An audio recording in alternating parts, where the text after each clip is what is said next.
Chegando aqui, boa noite, glória a Deus. Estamos aqui ao vivo também pelo Facebook, amém? Nós estamos aqui na nossa igreja, na nossa Paz Church Caraguatatuba, nesse domingo 21 de junho de 2020. Estamos aqui para glorificar ao Senhor e para aprendermos juntos na palavra do Senhor. Queridos, você que está aqui comigo, vamos orar. Pai, pedimos nesse momento a tua direção, a tua orientação, a tua palavra, o teu amor, ele possa nos alcançar, Senhor.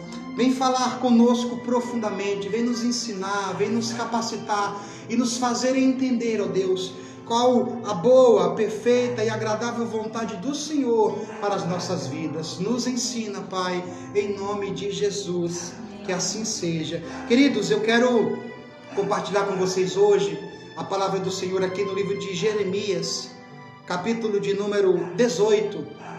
Jeremias, capítulo de número 18, em nome de Jesus, versículos 1 ao 6. Leiam junto comigo, se possível, que diz assim: a palavra do Senhor que veio a Jeremias dizendo: levanta-te e desce à casa do oleiro, e lá te farei ouvir as minhas palavras.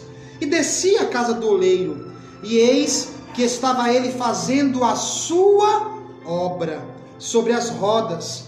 E como o vaso que ele fazia de barro quebrou-se na mão do oleiro, tornou a fazer ele outro vaso, conforme o que parece bem aos olhos do oleiro fazer. Não poderei eu fazer de vós como fez este oleiro, ó casa de Israel? Diz o Senhor: eis que como barro na mão do oleiro, assim sois vós na minha mão, ó casa de Israel. Queridos, a palavra do Senhor, aqui através do profeta Jeremias, ela é muito enfática, ela é muito clara, quando nos relata, nos ensina sobre a verdadeira obra do Senhor, sobre o verdadeiro propósito de Deus em nossas vidas, o verdadeiro propósito de Deus nessa terra. E o verdadeiro propósito de Deus nessa terra sobre nós como igreja, a obra do Senhor, entenda algo, a obra do Senhor nessa terra consiste numa única coisa. O propósito eterno de Deus para essa geração, para essa terra, consiste numa única coisa: transformar o nosso caráter. Amém? Deus não nos chamou, Deus não nos escolheu, Deus não nos formou, Deus não nos trouxe a estar com Ele apenas para conhecê-lo. Deus não nos trouxe a conhecer a sua palavra apenas por mero conhecimento. Como conhecemos talvez a história de uma determinada nação, como conhecemos talvez a história de um determinado homem, de um determinado profeta, de um determinado ser humano. O propósito de Deus ao nos trazer para o conhecimento da sua palavra é apenas um: é estar com Ele. Todo ser humano, todo homem, toda mulher, cada um de nós precisa entender que nós fomos chamados para estar com Ele. Você foi chamado, você foi chamada para estar com Ele. Deus não te chamou para participar de uma religião. Deus não te chamou para fazer parte de uma denominação evangélica. Deus não te chamou para fazer parte de um corpo, de um grupo de pessoas que professam uma fé numa determinada crença. Deus nos chamou com um único propósito: o propósito de estar com Ele. E qual é a consequência de estar com Ele? Qual é a característica natural? Qual é a consequência automática de uma pessoa estar com Ele? Essa pessoa era como este barro na mão do oleiro. Ela automaticamente, ela se dispõe a ser transformada. Esta pessoa que deseja, todo homem, toda mulher que deseja estar nele, participar da sua vida, participar da sua salvação, participar dos seus propósitos, participar do seu sonho, essa pessoa precisa estar disposta a ser transformado, a ser modelado, a ser restaurado, a ser mudado conforme a sua vontade. Existem padrões humanos e existem padrões celestiais. Existem padrões da terra e existem padrões do céu. E quando nós fomos chamados por Deus, Deus nos chamou, Deus nos elegeu nele, antes da fundação do mundo, para que nós fôssemos moldados, transformados, modelados, conforme a sua imagem e a sua semelhança. Deus nos escolheu, Deus nos chamou para que nós pudéssemos cumprir o propósito dele aqui na terra. Você está entendendo, meu querido? Por isso a igreja do Senhor Jesus Cristo, a igreja dos nossos dias, precisa compreender. Não importa o que nós recebemos de Deus. Preste atenção. Não podemos medir a Deus, não podemos medir a grandiosidade de Deus, o poder de Deus, com aquilo que nós recebemos dele. Porque uma pessoa que recebe muitas bênçãos de Deus, ela pode ser uma pessoa que não manifesta nada de Deus. Porque milagres de Deus não tem nada a ver com a eternidade de Deus na vida do homem. Milagres de Deus não tem nada a ver. Talvez você diga assim: olha, eu tenho vivido um avivamento muito grande na minha vida, porque Deus tem feito muitas coisas na minha vida. Queridos, não importa o que você recebe de Deus, o mais importante é o que você está fazendo com o que você tem recebido de Deus. Estamos muito preocupados em receber coisas de Deus, em desfrutar de muitos milagres de Deus. Estamos muito preocupados em usufruir das grandezas, das maravilhas, dos milagres, das bênçãos de Deus. Mas Deus deseja que a sua igreja, que os seus filhos se preocupem e tenham responsabilidade e respondam naquilo que estão recebendo de Deus. Você tem que estar mais preocupado com o que você está fazendo, com aquilo que você está recebendo, do que com aquilo que você recebeu. O problema é que nós recebemos algo de Deus, recebemos uma cura, recebemos um milagre, recebemos uma bênção, recebemos uma transformação na área familiar, recebemos uma transformação na área da saúde, uma cura na área financeira, e ao invés de respondermos naquilo que recebemos e fazer com que aquilo que nós recebemos tenha utilidade, não só para mim, mas para que o propósito daquilo se conclua, para que o propósito daquilo que eu recebi, ele tenha sentido. Eu estou mais preocupado em receber outras bênçãos do que compartilhar do propósito de eu ter recebido aquilo. Você consegue entender, meu amado? Você consegue entender? Então, é muito mais importante eu responder para que o propósito se cumpra. Porque se Deus me deu algo, preste atenção, se Deus está fazendo algo e te dando algo muito grande, não é apenas por causa de você, é além de você. Deus só me dá algo não por causa de mim, apesar de mim. Deus me dá algo para que este algo que Deus está compartilhando comigo, eu possa fazer com que o propósito dele alcance mais vidas. Deixa eu te falar uma coisa. É muito importante que a igreja desperte. É muito importante que a igreja desperte. Isso é algo muito sério. Estamos vivendo dias onde a igreja precisa despertar. É muito importante que a igreja entenda o que ela precisa fazer. É importante entender e compreender Como fazer? Como fazer a obra de Deus? Como fazer a obra do Senhor? Queridos, a obra de Deus, preste atenção, a obra de Deus são pessoas. Quando nós olhamos aqui essa passagem de Jeremias que fala a respeito do oleiro moldando, transformando aquele vaso que outrora se quebra e ele remonta e faz um novo vaso, nós entendemos que a obra de Deus são pessoas. Você é a obra de Deus. Eu sou a obra de Deus. Nós somos a obra de Deus. A obra de Deus não são templos.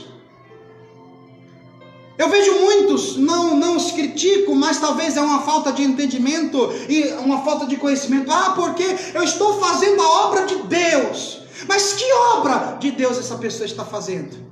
Porque toda obra que não está edificando pessoas, toda obra que não está transformando pessoas, toda obra que não está mudando o caráter, toda obra que não está salvando vidas, mas salvando no sentido de salvação, restaurando corações, transformando homens desonestos em homens honestos, mulheres promíscuas em mulheres santas, homens corruptos em homens sérios, toda obra que não está edificando pessoas não é obra de Deus. A obra de Deus não se constitui em templos. Fazer a obra de Deus não são templos. Não que não precisemos de templos, porque é necessário que tenhamos um ambiente para que juntos sejamos edificados. É importante o templo. Amém, queridos? Amém. É importante o templo, é importante o espaço, é importante sim a estrutura física, mas a obra de Deus não são estruturas. Estamos aí agora há poucos dias voltando com as reuniões presenciais, e quantas estruturas gigantescas para milhares de pessoas, estrutura com capacidade para 1.000, 2.000, 500 pessoas, estruturas faraônicas com ar-condicionado, poltrona acolchoada, que não estou dizendo que é errado, não tem pecado nenhum nisso, amém, queridos? Não tem erro nenhum nisso, mas do que adianta toda essa estrutura se não tem pessoas para congregar? A obra de Deus não são prédios feitos por mãos humanas, a obra de Deus somos nós. Nós somos os vasos que Deus deseja moldar, nós somos os vasos que Deus deseja transformar para que o seu plano se cumpra. Amém, queridos? Eu tenho algo para te dizer com todo o meu coração. Creia nisso. A obra que Deus começou na sua vida ainda não terminou. A obra que Ele iniciou em você não foi concluída ainda. Você só vai concluir esta obra. Deus, melhor dizendo, só vai concluir esta obra na sua vida quando você estiver na eternidade. Enquanto estivermos aqui, nós estamos sendo transformados. Nós estamos sendo quebrantados. Nós estamos sendo moldados. Nós estamos sendo mudados. Queridos, olha aqui para mim, preste atenção. Quantas pessoas param no meio do caminho? Mas param mesmo no meio do caminho. Interrompem o processo da obra. A obra de Deus na nossa vida está apenas começando. A obra do Senhor está apenas no início. Você é uma obra, um vaso precioso nas mãos do Senhor, e esse vaso não está pronto ainda. Esta obra ainda está em processo de transformação. Essa obra ainda está em processo de mudanças. Você crê nisso? É mais importante você entender que é necessário permanecer. Mais importante do que qualquer coisa, mais importante do que começar a obra, é permanecer nela. E muitos não conseguem permanecer, porque no meio do processo dói. No meio do processo machuca. No meio do processo, quando o vaso ele começa a crescer, ele começa a criar forma, e por alguma circunstância, por algum motivo, esse vaso ele se deforma, ou ele cria uma forma diferente do projeto inicial, ou ele cria uma forma diferente da vontade dele. Sabe o que é que acontece? Deus quebra. Não desista porque Deus está quebrando você. Não desista porque parece que as coisas estão desmoronando. Não desista porque parece que as coisas estão despedaçando. Parece que a minha vida está despedaçada. Não desista por causa disso. Faz parte do processo de transformação. Até que a obra esteja concluída, até que esse vaso esteja perfeito, é necessário quebrá-lo, refazê-lo, quebrar de novo, refazê-lo, subir, descer, crescer, diminuir. Não desista enquanto o processo estiver acontecendo. Não desista porque quebrou um pedaço. Não desista porque algumas coisas não deram certo. Não desista porque algumas coisas não estão acontecendo. Não desista porque algumas coisas não estão funcionando. Só desista quando, preste atenção, só desista quando você não tiver mais o controle da sua vida e você estiver na eternidade. Não desista. Apenas permita. Apenas se proponha a Ele transformar você. Deus está transformando a sua igreja. Deus está transformando os seus vasos. Deus está transformando os seus vasos. Nós somos vasos na mão do oleiro. Deus está transformando você. Esta é a obra de Deus. Nós somos esta obra. Nós somos esses vasos sendo moldados. Enquanto estivermos nessa roda sendo moldados, enquanto estivermos nessa roda sendo lapidados, enquanto estivermos nessa roda sendo, moídos, sendo despedaçados, enquanto não estiver perfeito para Deus, Ele vai desconstruir você quantas vezes for necessária. Não se entristeça porque Deus está desconstruindo você. Não desanime porque Deus está desconstruindo você. Porque enquanto Ele estiver desconstruindo você, significa dizer que você ainda está nas mãos dEle. É melhor estar sendo montado e desmontado, construído e desconstruído, quebrado e refeito todos os dias por Deus, do que se considerar um vaso pronto, e esse vaso não está no padrão de Deus. Deus está construindo vasos conforme o seu padrão. É o tempo da igreja entrar no avivamento e entrar no propósito dele. Queridos, preste atenção. Se a igreja, se o templo, se as estruturas fosse o padrão de Deus, o Brasil já teria se tornado a melhor nação do mundo. Porque o Brasil viveu, melhor dizendo, os últimos 20, 30 anos, os últimos 15 anos do maior crescimento evangélico da história.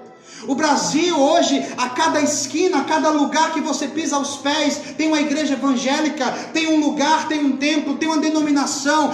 O Brasil está lotado de igrejas, cheio de igrejas, de pessoas vazias.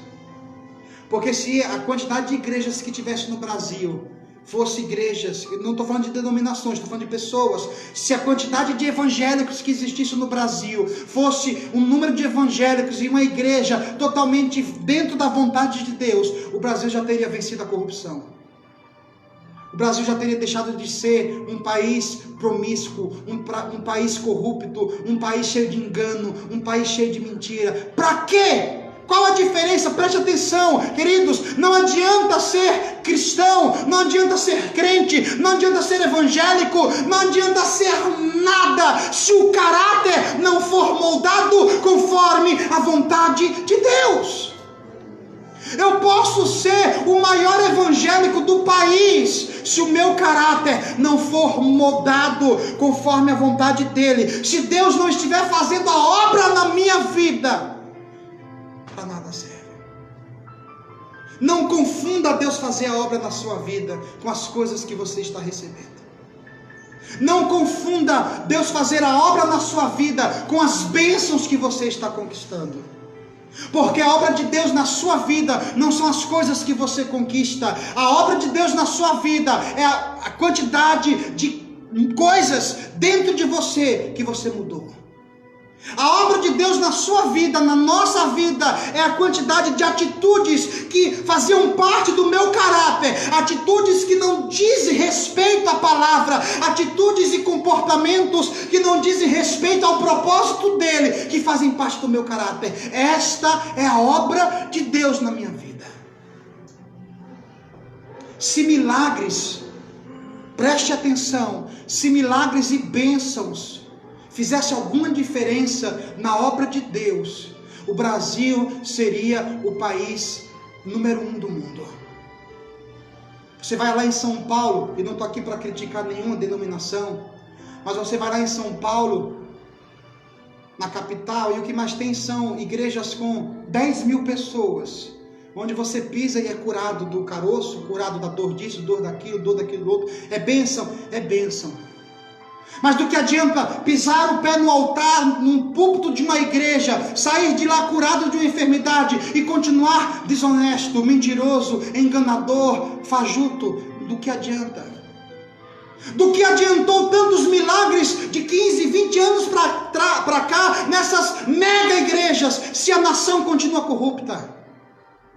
Se a nação continua promíscua? Se a nação, se as cidades continuam, à beira do colapso, no sentido de segurança, na criminalidade, nas drogas, qual a diferença que essas igrejas estão fazendo? Porque a obra de Deus não são templos, não são denominações, a obra de Deus não são estruturas, não são religiões, não são crenças, a obra de Deus são pessoas transformadas. Se você quer fazer a obra de Deus, você precisa entender que a obra de Deus é você ser canal de Deus para transformar pessoas. Você quer fazer a obra de Deus? O que é fazer a obra de Deus? O que é o Evangelho? No que consiste o Evangelho?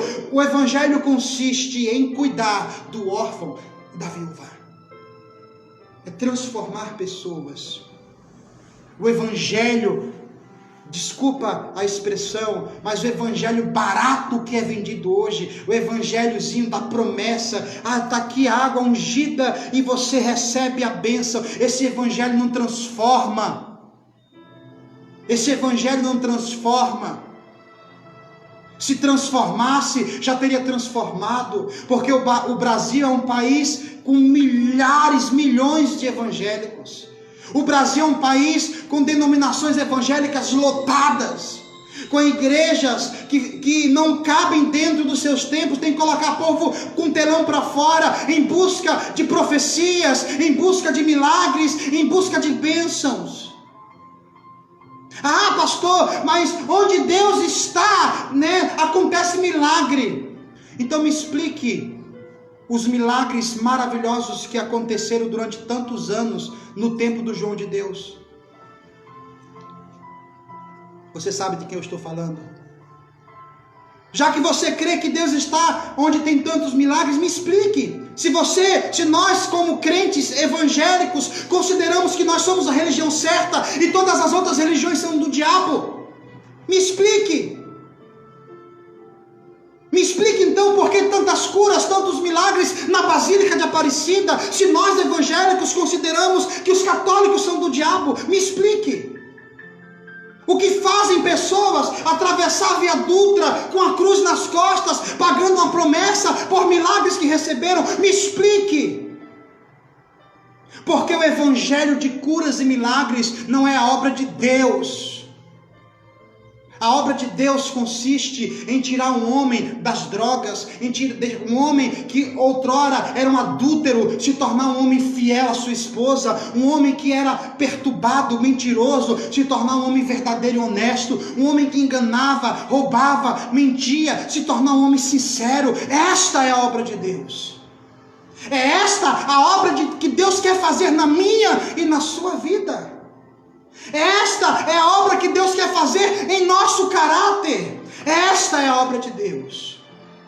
A obra que Deus quer fazer em mim são os frutos que precisam fluir de dentro de mim, e não as bênçãos que eu tenho que conquistar. Porque as bênçãos que eu irei conquistar serão consequências da minha fé. A fé nos faz conquistar. Glória a Deus por isso. Eu não estou anulando essa fé, eu não estou anulando os milagres, pelo contrário, eu amo os milagres, eu sou fruto de muitos milagres de Deus na minha vida, são bênçãos todos esses milagres. Mas a obra principal que Deus deseja fazer em nós é a nossa salvação, é a transformação do nosso caráter. Aquele que mentia não minta mais, aquele que roubava não roube mais, aquele que adulterava não adultere mais, aquele que matava não mate mais, aquele que fazia qualquer coisa de errado não faça mais. E enquanto o nosso coração, o nosso caráter estiver corrompido com algo dessa terra, nós precisaremos ser quebrados. Deus quer finalizar a obra que começou em nós. Deus quer finalizar a obra que começou em você. Mas você precisa estar disposto a isso.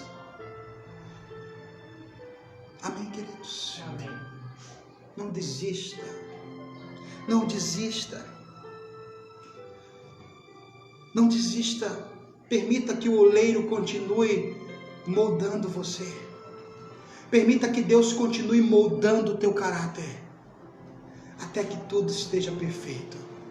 Até que você possa dizer assim: Pai, estou pronto, pode me levar. Estou pronto, Senhor, eis-me aqui. Deus vai fazer de nós uma obra perfeita. Grandes vasos, escute bem, guarde essa palavra no seu coração. Deus está nos guardando, Deus está nos preservando. Deus muitas das vezes esconde os seus tesouros de forma onde ninguém imagina que exista. Deus esconde os seus vasos mais preciosos, mas quando esses vasos estiverem prontos, ninguém conseguirá escondê-los. Deus está guardando você. Deus está ali transformando você. Deus está moldando você.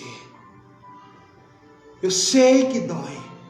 Eu sei que é difícil de entender. Eu sei que é difícil até de aceitar. Por que isso aconteceu comigo? O que eu fiz de errado para que isso acontecesse comigo? Você não fez nada de errado, é apenas o oleiro moldando o vaso. É apenas Deus quebrando você para que você seja uma nova criatura.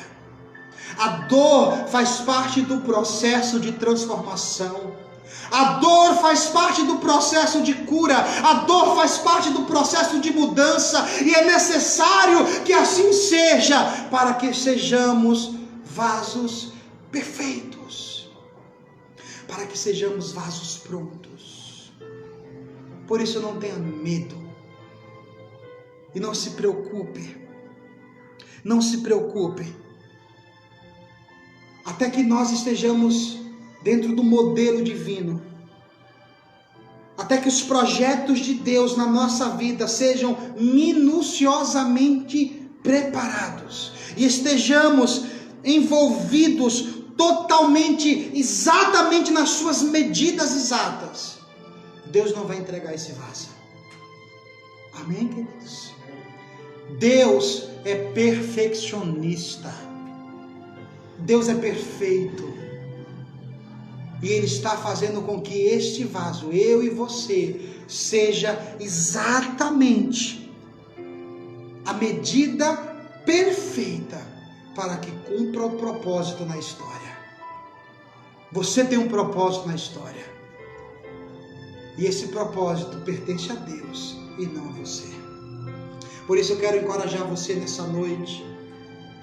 Por isso eu quero motivar você nessa noite a pedir ao Senhor: Pai, eu quero ser um vaso nas tuas mãos, conforme a tua vontade. Eu quero ser um vaso de acordo com a tua vontade.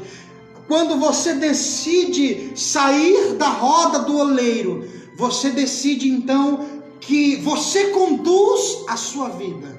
Mas quando você se dispõe a estar no oleiro, Ele conduz a sua vida.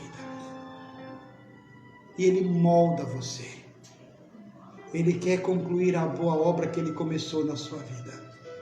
Fica de pé em nome de Jesus. Vamos orar.